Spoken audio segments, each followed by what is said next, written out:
The stuff that's highlighted in red, that's the internal fat, that's visceral fat, right?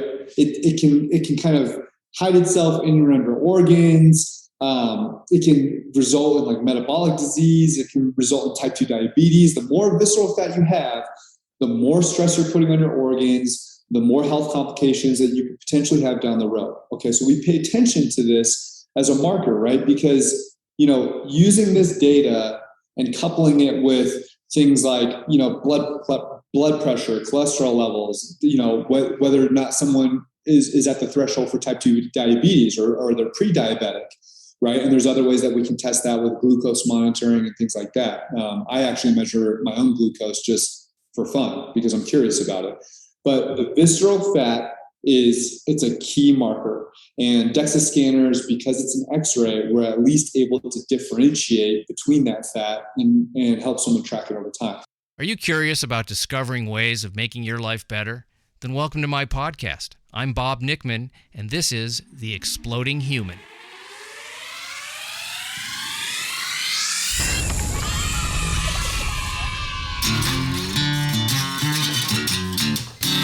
Listen in while I talk with all kinds of people in the fields of personal growth, health and healing, alternative therapies, psychology, spirituality, environment, and the future.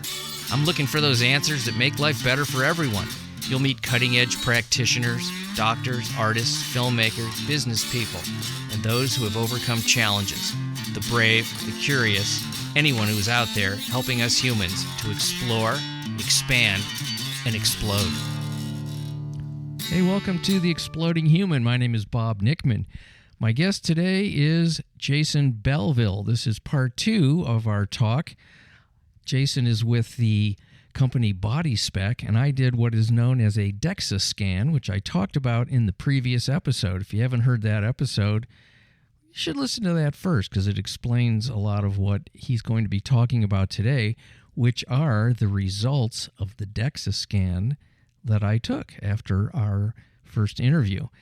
Really interesting stuff. Found out some cool things about what's going on inside. A look under the hood, as Jason likes to call it. Let me also invite you to visit my website, theexplodinghuman.com. Over there you can listen to episodes, see synopses of the episodes, photos of my guests, a little bio on myself. There's a donate button if you'd like to support the show through Patreon. You can also listen on YouTube, The Exploding Human with Bob Nickman on YouTube, and The Exploding Human Facebook page. So let's get right into this. This is the results of the DEXA scan I did. Here he is. This is Jason Bellvill. So here we are. I don't know how many days later.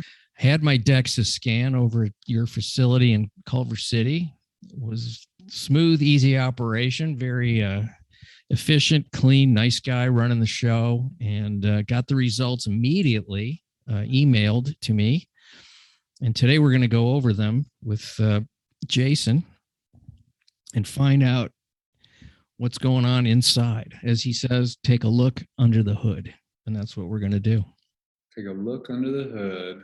All right, let's check this out. Yeah, I looked at some of the numbers, but I don't know what they mean. So you're going to tell me. Yep. Okay, so 6-page report. This first scan, we're focusing on pages 1 and 2. Yeah. Once we get into the trending, once you come back, once you're doing recurring visits, then we can start looking at the trend data in the back and kind of go segment by segment. So let's just we'll live in the first 2 pages. Okay. Very good. Okay. Page 1, summary results. So this is giving us top line body composition. Okay. So we measured you on the 18th. That was 10 days ago. Body fat percent is sitting at 24%. Total mass is 153, but I just want to point out, I didn't weigh you. So when you were laying down on that scanner, I did not take your weight. Okay. If you add up the fat tissue, 36.8 pounds. If you add up your lean mass, 111.1, and your BMC, 5.4, that gives us your total mass.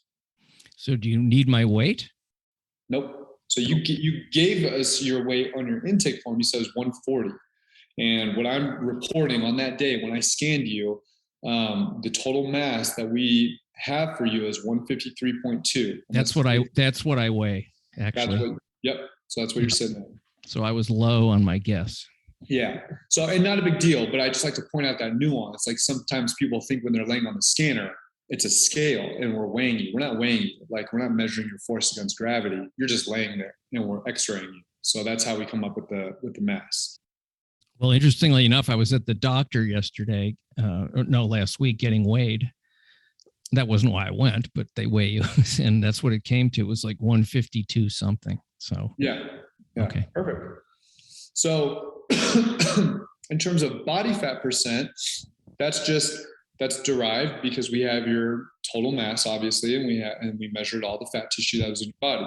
So, and I assume it's okay to talk about these numbers on your podcast with your listeners. This is absolutely, yes. This is wide open. We're not disclosing anything that I don't want to disclose. It's just how much I weigh and what else is going on. It's not my innermost thoughts. It's just numbers. Should have confirmed before we started, but I got the green light. So in terms of your body fat percent, excuse me, you're measuring at 24% body fat. Okay. So what does that mean? Right. That is the number one question. How good is that? Is that bad? Like, what should I be targeting? What does that number actually reflect? So down below, if you look at this chart down below, this body fat percentile chart, we kind of break it down by women and by men. We break it down into different age buckets because demographically speaking, it's kind of comparing apples to apples at that point. So if you look here, on average, men are testing in the mid-20s. Like that's just pretty common. Like as men are aging, and in this demographic, 25, 27%, 28%, I don't even blink. I don't even flinch when I see that. Okay. Now, obviously there's room for improvement. There's like different steps we can take to try and monitor that and improve that over time. Of course, it can also be a lot worse, right? I mean, we see folks with 30%, 35%, 36% body fat for men as they're getting older. And that's not good in terms of like looking at the I guess your average scale or your range in terms of body composition. But mid-20s, I would say you're testing a little bit below average, like low to mid-20s for guys in your age bracket is positive. 24% is a good baseline. Okay. So it's interesting, right? Because in terms of your weight, like nobody would flinch seeing your weight based on, your weight and height, like your BMI is probably like just perfectly normal. All of that's fine. But in terms of body fat percent, now we have something to kind of baseline health changes in the future, even if your weight stays the same, Bob, right? Because 6 months from now, your body fat percent might go down 2, 3, 4%, right?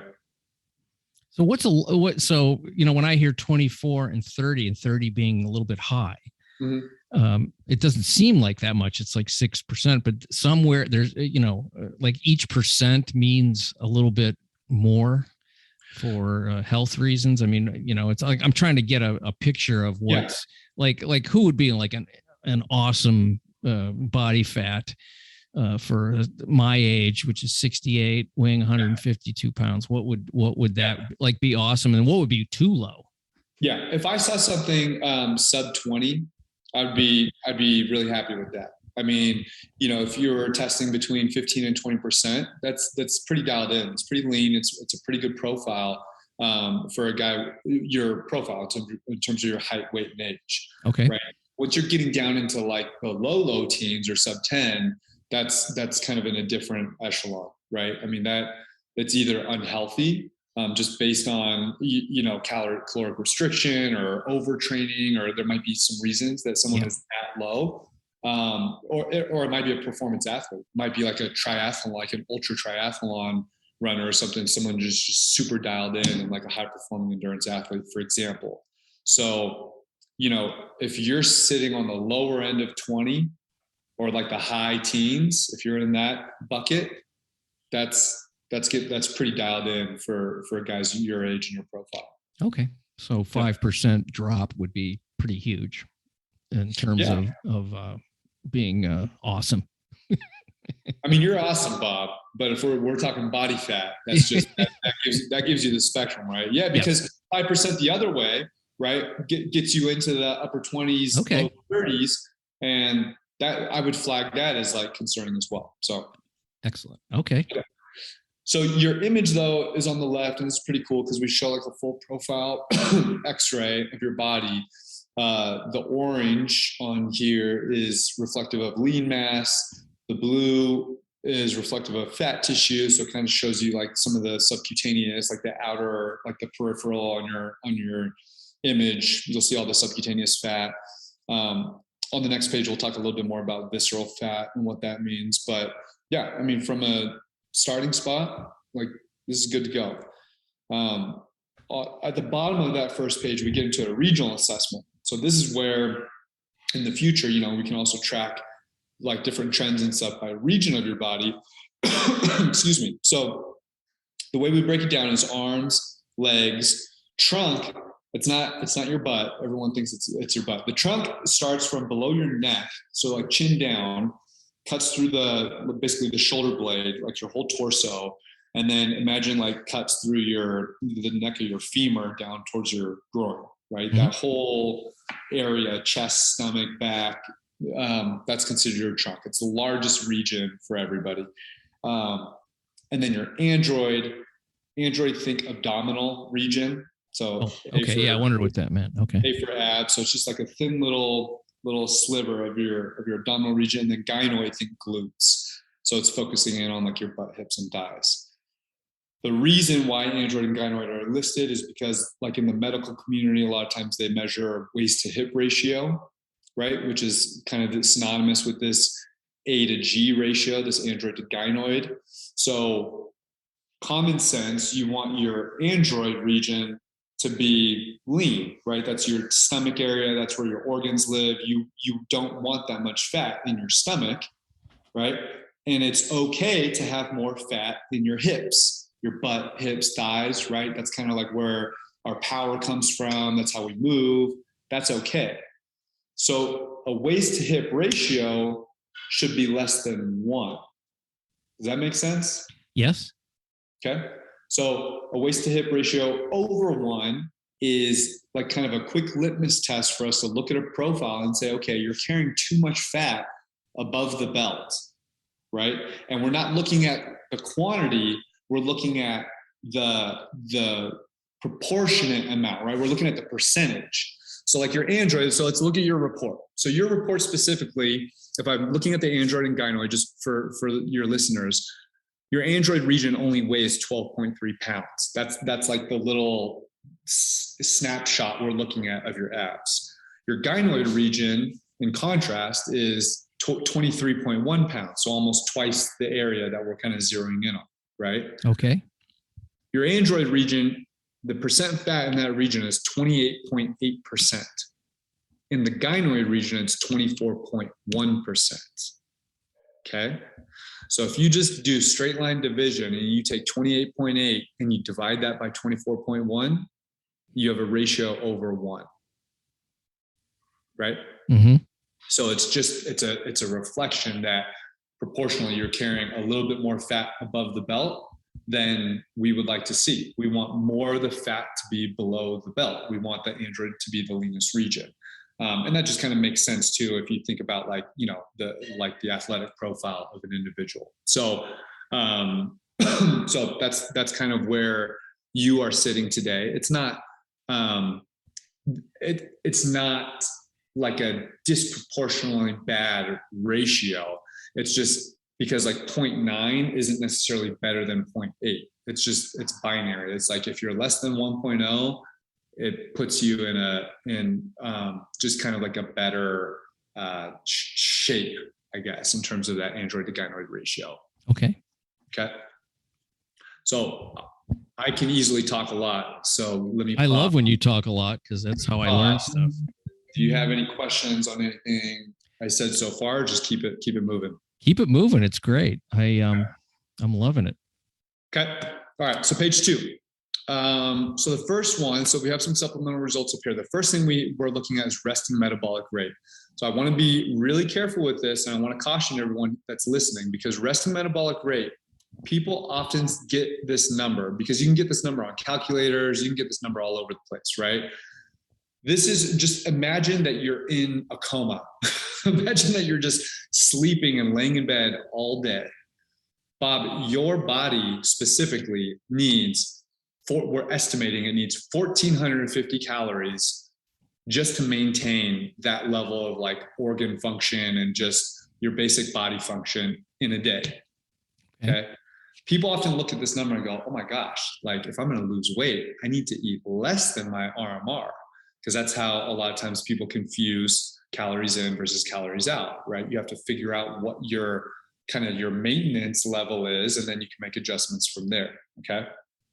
When I see an RMR number and people specifically are looking at losing weight, I would never recommend somebody eat less than their RMR ever.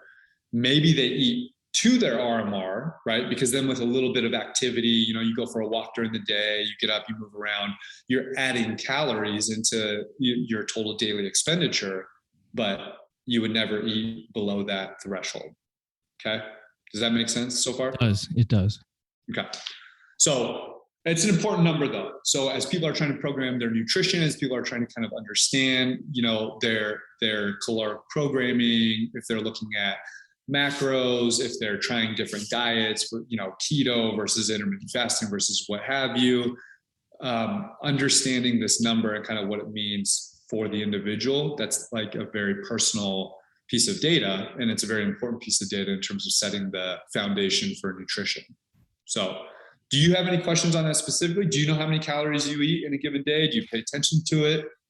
You know, I don't track. I track, I pay attention to what I put in my body, but I don't look at calories. I don't count that stuff. I have an idea of what, things can do as far as, I eat pretty healthy. I eat, I'm not like a super strict anything, but I don't eat junk food. I don't eat sugar. I don't eat hardly any white flour, salt. I do eat, grains, and I eat, some whole grains, but not like wheat or any of that stuff. But I eat a lot of fruit and vegetables, and some turkey and seafood. Almost no red meat whatsoever. Yeah. That's pretty dialed in, I would say.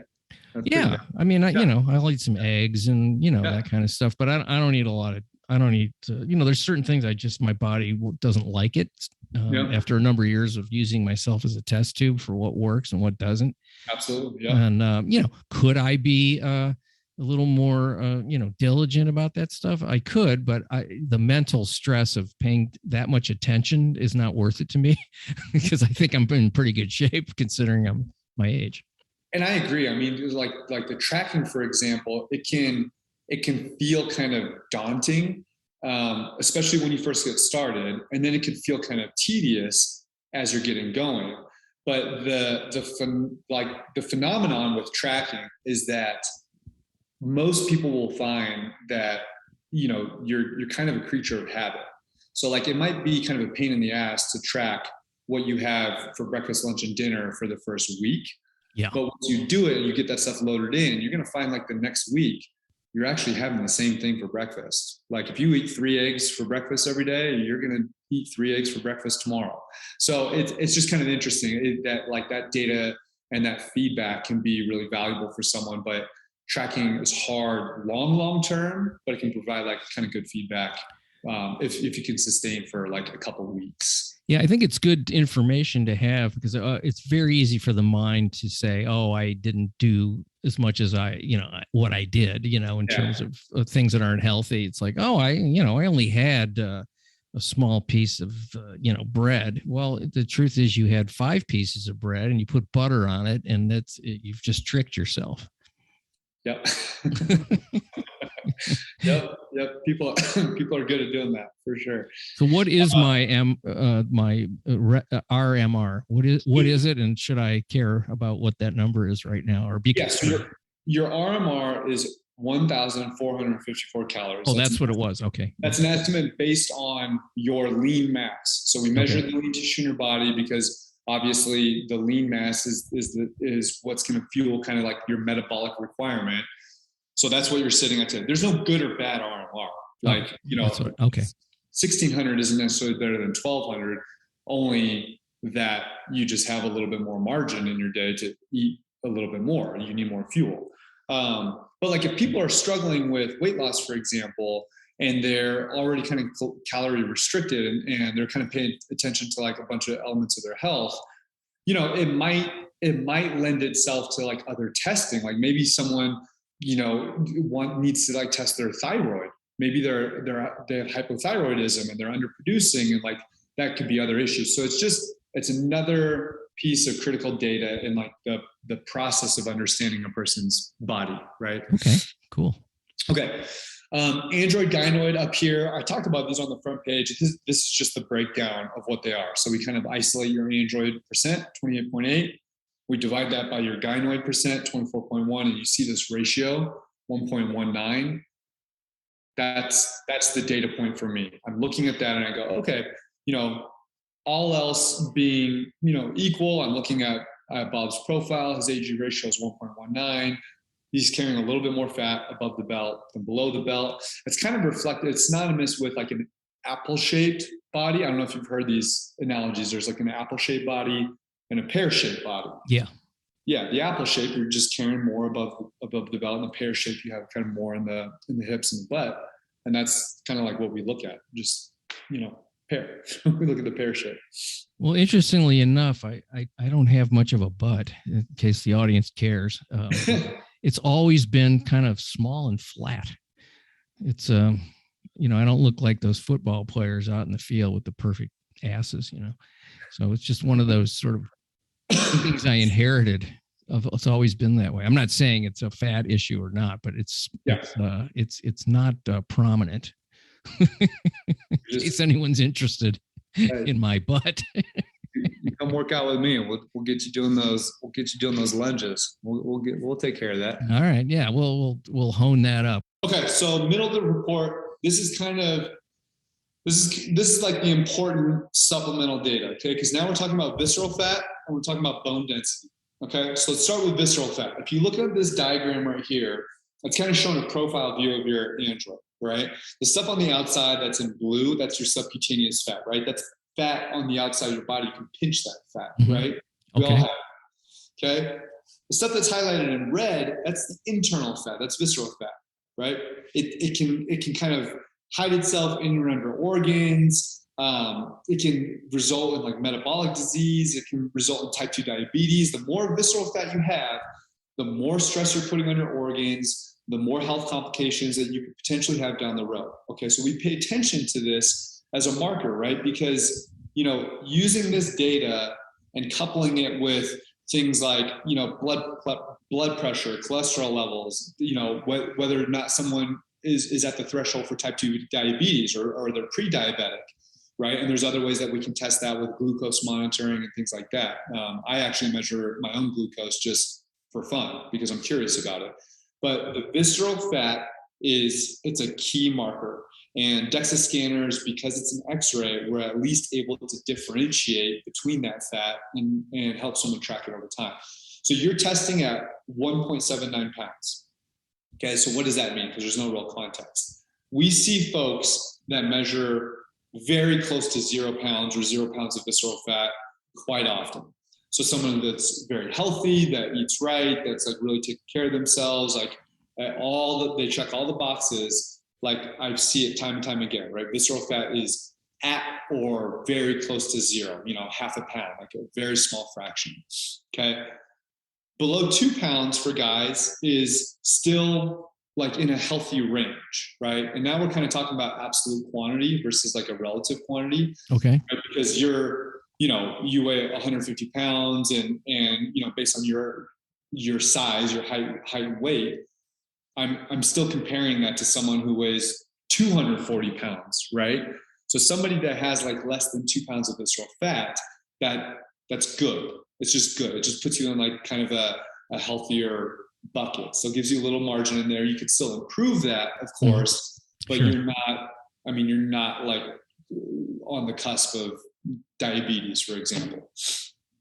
Once you start pushing on that number, right, and you'll see it. I mean, you can actually visibly see it in some folks, right? As their stomachs kind of get distended, they accumulate more visceral fat, more subcutaneous fat. I mean, the result, the consequence, obviously, is what I talked about, is like having some more of these health complications. I mean, that could actually result in, it could be a marker for diabetes, for example. So as that number goes up, we pay very close attention to that in combination with like other health metrics that someone might get at their doctor's office. But if we can keep it at bay, or we can monitor it, and even over time, as long as it's not getting worse, we're kind of maintaining like a health profile that's reasonable and manageable.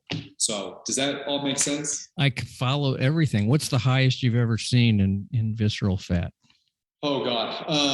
I mean, several pounds. I mean, the limitation of the scanner is that once somebody is, their profile is so big, 300, the scanner limitations on our mobile scooters are 350 pounds. Oh, okay. So if we get an individual, we measure folks that are 300 pounds, 340 pounds, and that's perfect. And I'm glad we're scanning them. If we can't get their whole profile in the window of the machine, then we have to make some estimations. And then at that point, I can't estimate visceral fat. I have to see someone's whole abdominal region in order to get a measurement. But it must be quite a motivation for people to see those kinds of numbers and go, oh, now I'm really worried because it's showing up inside as really high numbers. So I think I can see a lot of value in doing a scan if you're feeling like you're really overweight and out of shape. It might be it would be an inspiration to make some changes, and you can track it, which is fantastic. Big time. I mean, this should be a trigger for behavioral change. I mean, undoubtedly, I mean, people should, when they get this data, the idea is to kind of engage with it and kind of figure out where we can make tweaks, where we can kind of find ways to improve things. But visceral fat to me is one of the most important metrics beyond even body fat percent. It's one of the most important metrics on the report. So any other questions on that? No, you're explaining it beautifully, and I'm very happy to learn all this stuff. It's great. No, I appreciate it, Bob. So moving on to the bone report then. So this is not a diagnostic test. I'm not a doctor. I'm not wearing a lab coat. So I can't tell you if you have osteoporosis or if you don't have osteoporosis, right? Same thing with osteopenia. Just like a bone disease, it's a little bit different. These machines are designed to measure bone density. So if I change the test and I change the test protocol and I zero in, like if I scanned you and I zeroed in on your, AP spine or your, forearm or the neck of your femur, for example, like common fracture sites, we could actually get like the real data that was more diagnostic that like a physician could use to make that determination. What I'm doing, if you recall, is I'm doing one total body sweep, right? Yeah. I'm scanning everything. So what we do with that data, if you look on this report, there's a young adult T-score and there's an age-matched Z-score, okay? The Z-score is what we use in our service to kind of show someone's overall bone strength. And this is kind of a 30,000-foot view of how do Bob's bones compare to all the other guys that are your same age, gender, and ethnicity, right? Because bone density, there's factors based on ethnic background that can affect bone density, right? Between Caucasians and Asians, et cetera. Oh, I didn't know that. That's interesting. Yep. So this database, it's called the NHANES database, National Health and Nutrition Exit Survey. It compiles and it aggregates data every single year. It does this study across the population, different demographic profiles. But we're able to take your scan today, or on the 18th, your total body bone density reading, essentially, compared to everyone else in your age group, and kind of tell you how you compare. So 0.7 is a standard deviation. So if I look on this chart, that puts you at about the 75th percentile. So the interpretation is your bones, Bob, are better than 75% of the guys that are your same age, gender, and ethnicity. Okay. Okay. So the population that we work with tends to have a Z-score that's 0 or greater, meaning they're above average, because a Z-score of 0 is 50%. So if someone tests 0, then they're better than half of the population, right? Half of the guys, or the men or women in their group. That's because we tend to deal with just kind of a more health conscious group, people that are, walking and going to the gym and eating right. And they're getting the test because they're already curious about the data. But occasionally I'll see someone with a Z-score that's less than 0, right? And I can't say, oh my God, you have bone density, or you have osteoporosis, or you have bone density issues. What I can do is I can flag the information, right? Because this is kind of a gateway test for preventative health, and to get better insights and get more knowledge about your profile. And so if someone had a Z-score that was negative, I would say, hey, compared to other guys your age, your bone density is testing a little bit lower than what I would expect, right? So then if you have bone density issues in your family, because it could be a hereditary thing, if there's issues of osteoporosis or whatever, in your world, then this might be something to pay attention to. Go check out with a doctor, learn more about. But that's how we kind of help this process along in terms of engaging with our clients and having them engage with the data. Is there an ideal sort of bone density, and what is the cause of not being dense enough or too dense, if there is such a thing as too dense? There's no such thing as too high of a number. I mean, you want dense bones. You want them to be as dense and as strong as possible, because they naturally decay over time. Our bones aren't these solid, it's not these solid pieces of calcium. Our bones are porous, right? And so over time, if there's no stress on them, if they're not dense and they're losing their shape and their structure and they're becoming more porous, then when you go and you fall down the stairs, you're going to break something. Yeah. That's just the reality, right? And so, having them strong, maintaining that strength and that density is critical. But really the way, the best way to do it is with some type of load-bearing exercise. It's just like muscle. You have to stress your muscles in order to grow them, in order to grow the fibers. Same thing with bone, right? You have to stress them a little bit in order to see them, recruit more calcium and get more dense. But it's important. Diet can impact it too, right? Vitamin D can impact it. I mean, there's other things that impact it, of course, but I mean, in my book, resistance training, some type of load-bearing exercise is critical to keeping bone strength over time. Let's move on to the last part. This is kind of the last part of page 2. Okay. Before you get into the training data on a repeat visit, which will get you back out there, Bob, we'll get you on a repeat. Muscle balance. So this is really interesting data, because the DEXA scan, as you're laying on the scanner, we measure your whole body, but we're segmenting your body. So like I measure your head, I measure your right arm and your left arm, I measure your torso, your android, all these things. I measure your right and left leg. So I'm splitting your body down the middle, right? And where this becomes interesting, especially from like a preventative health standpoint, is that if we can identify asymmetries early on, right? If you're not overcompensating in terms of how you walk, in terms of your walking gait, in terms of your arm mobility and things like that, then we could potentially get in front of a bigger injury in the future, right? You stepping on the stairs wrong, right? You doing an exercise that you shouldn't be doing because your form isn't corrected before doing that, things like that. So, another area where I see this data being impactful, especially, is if someone had an injury. So like, let's say you tore your ACL and we just did surgery on your right knee. Well, your right leg would be atrophied, right? You'd still be mobile on your left leg. You'd still probably be able to move it around, and you would, but your right leg, we would see some of that muscle mass just fall off, right? Because you'd be immobile.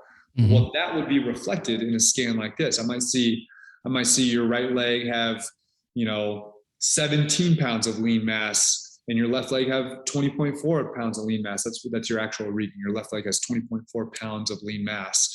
But in the example I gave, if you had an injury like that or a surgery on one of your limbs, your legs or your arms, that could be reflected here in this muscle balance.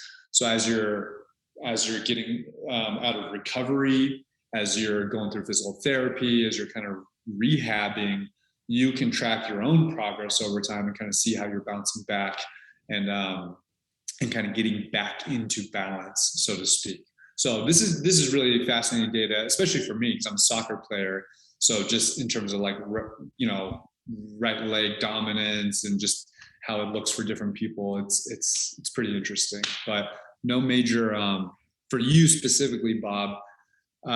As I'm looking at this, I mean, there's no major flags on yours. I mean, you're within a fraction of a pound in terms of all composition elements. It's interesting to be to have asymmetry. I think everyone's a little asymmetric. I mean, if you just look at someone's face and you were to only look at the left side or the right side, they're different. Yeah. And I think that's probably true of arms and legs. I know like my right leg is a little, I can feel that it's different because it turns out, my knee turns out on my right leg anyway. So I walk a little off. I notice it and it's been pointed out to me. I don't know how to, I've tried a bunch of different body work to make them the same, but it hasn't really taken. So, I'm not in pain. I don't have any issues, but it's definitely, they're different. And I know they're different. I can see it.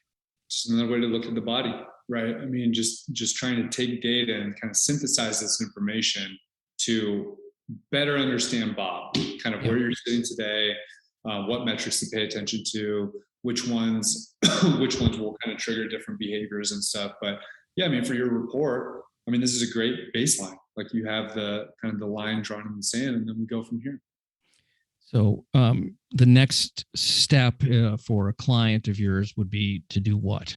We kind of took that next step, right? Because you got the scan done, you went to the office, it was a fast, efficient process, all that. And then afterwards, someone would do exactly what you and I are doing. They would schedule a time with with someone from my team, and they would do a remote consultation. So just like I did with you, I'd pull up their report and then I'd walk them through line by line. It's quicker. It's a quicker process, usually 15, 20 minutes. But that way we can talk about the data, kind of personalize it.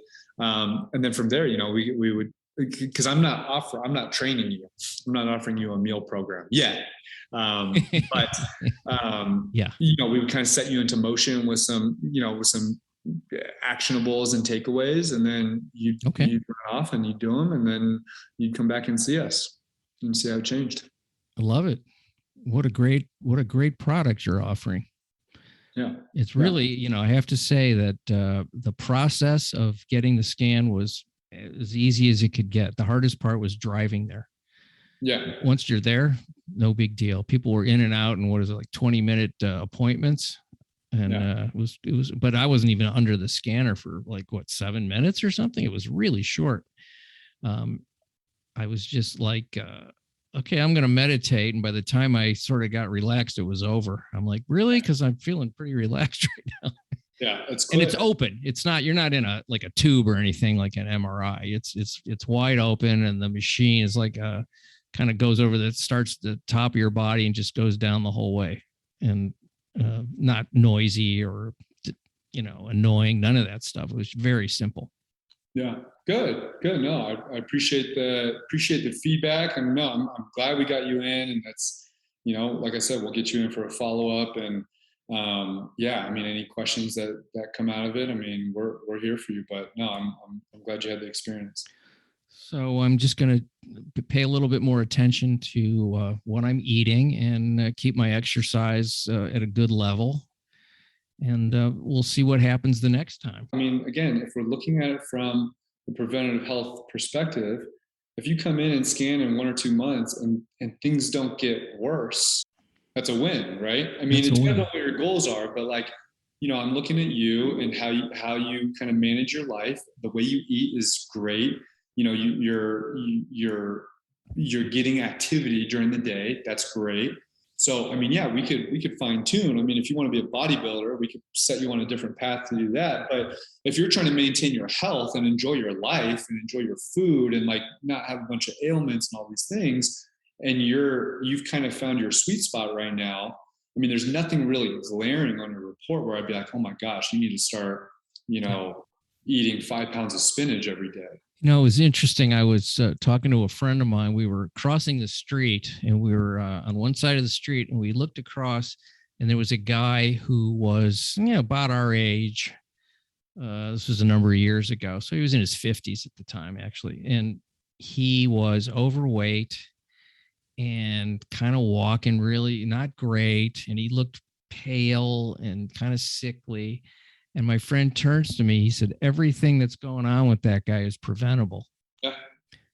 And I went, you're right. It's absolutely preventable. And that's, that's the sad part about some of this stuff, is that if people knew and they had the information and could change, some people can't change, and I don't know why, or they're unwilling or unable for whatever reason.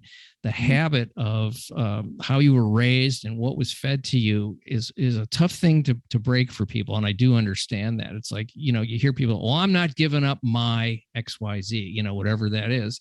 Well, why are you saying it's yours and that it's owed to you to have, I'll just pick anything. I'll pick cake.